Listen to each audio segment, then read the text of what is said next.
Everyone always asks me what it takes to look like this, but no one ever asked how much it actually costs. So I went and calculated every dollar, and one of these ones actually really shocked me. First off, the groceries. This is probably the most expensive part of bodybuilding right here. Lots of protein, lots of carbs, lots of fats, lots of nutrients go into building muscle. So I think this one's going to be a big one. Let's unpack it. Get a load of this. This is a week's supply of food as a professional bodybuilder. This came to 220 bucks. And to be honest, there's a few little things like the meats and the fruits that I'll actually probably do a top up on midweek as well. So we'll round this to $250 per week for the groceries.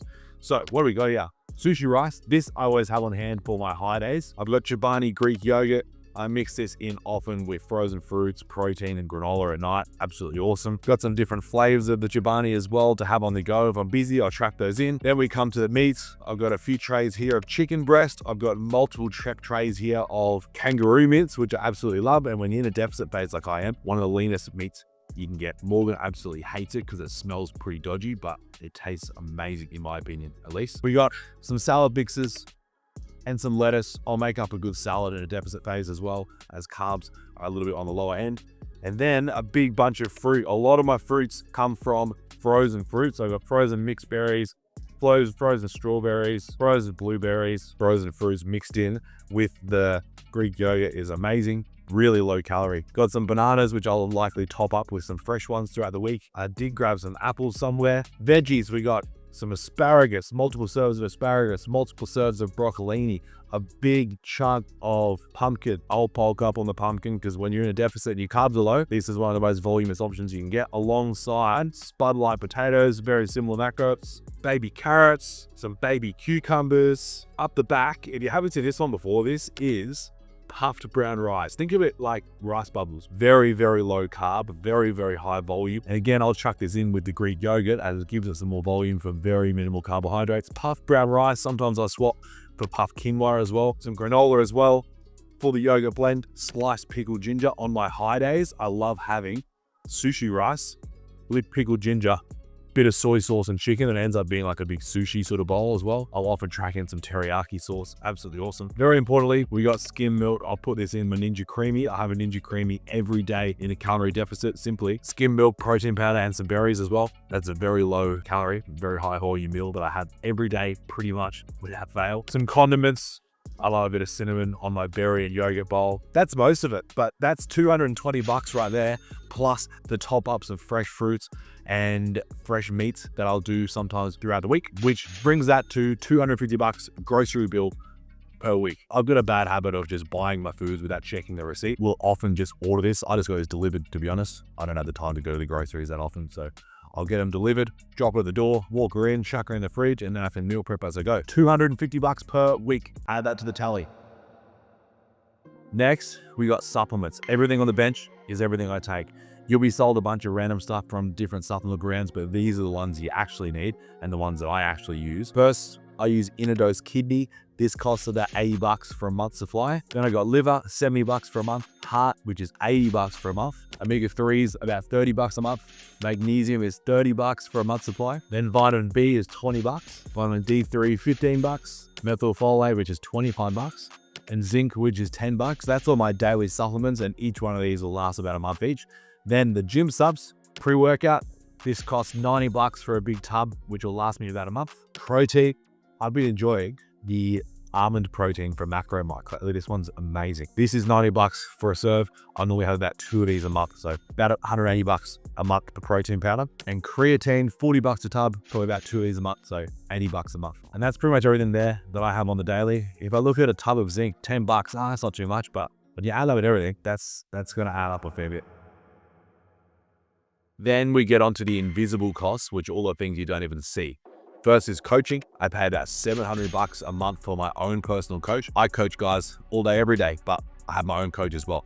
700 bucks a month. Then physio costs. I'll see a physio every 3 to 4 weeks. Each session is around 200 bucks. Then we got gym memberships. I've got 2 different gyms I go to, which are both 30 bucks each. So 240 bucks a month. Then blood work. I get my bloods done roughly every 12 weeks for a blood test. Normally costs me about 150 bucks. Round that into a month. That's about 50 a month total. Then we got doctors and hormone clinics. That I'll do every 12 or so weeks for a checkup. Normally 200 bucks, which is 70 bucks on average a month. And you can't forget about time investment, the time that goes into building a physique. This all adds up as well. In the gym, I have about a 90-minute session per day. So if we start with actually gym sessions, that's about 90 minutes a day, which ends up being about 7.5 hours per week. Then cardio, which I do 4 sessions a week, which in full comes to about an hour and a half. Then getting my steps in outside of the natural steps I do every day. To get my steps up to my minimum 8,000 daily, I'll normally go for about a 30-minute walk. So that's going to end up being an extra 4 hours per week. Then we get to food. So starting off with cooking time, I spend about 7 hours a week cooking.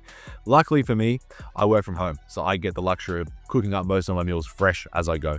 And in total, I probably spend about an hour cooking divided per meal and prepping each meal out. It doesn't have to take that long, but because I enjoy my food and I enjoy having it fresh, it takes me a bit longer, and I'm happy to invest in that. And then eating is the one that really adds up. About 10 hours a week I spend sitting down and eating. 5 meals a day of protein-rich foods, which take about 20 minutes to get down. Not a lot at once, but when you eat multiple meals all through the day, 10 hours of eating, that's actually a pretty big one. The funny thing is, money you can always earn back. The hours you can't. So when you are investing time into what you're doing, you want to make sure that you're doing what's worthwhile. Quality foods, quality training, quality recovery. This sort of stuff is actually much more important than you think. All right, I've gone through, divided all the monthly costs down to weekly. The total weekly cost living as Big Cal is, drum roll, blah, blah, blah, blah, blah. This is how much it costs to live as Big Cal. It's a bit, to be honest, but at the end of the day, I think it's 100% worth it because I enjoy this lifestyle. And if you haven't gotten into the lifestyle of getting jacked and shredded, then you should, because you're going to enjoy it. Now, take this with a grain of salt, because I do have a few luxury items that I like to add in. Obviously, there's some luxuries of having multiple gym memberships, certain foods, certain things that aren't compulsory, but this is the way I like to live it, and I can 100% warrant it. But if you are living on a budget, there are ways to use cheaper foods, more simplified foods, cheaper gym memberships, restricting to one gym membership. A lot of these things are luxuries that I can warrant because this is what I love and this is what I do. That's the total cost. I'm actually kind of surprised. I have a habit of not checking the receipts when I go do my groceries, because you got to have protein and carbs and fats, and you got to have good nutrients. So the way I look at it is I'm going to get what I need to get. Looking at it now and breaking it down, $250, it's honestly a fair bit weekly for groceries. But quality whole foods, lean meats, fruits, fresh veg, fresh foods, they're all going to add up in time, and it's not going to be cheap. So it is a fair bit, but it could be worse. The main thing that does add up is those invisible expenses, like we said, things like your coaching fees paired with gym memberships, paired with doctors and clinics and specialist visits and physios, massage, all those sort of things. Those add up, and they're the things that aren't in front of you to tangibly grab. So I think that actually surprised me a bit. But when you put it all together, monthly expenses divided into my weekly living costs, this number here is a fair bit.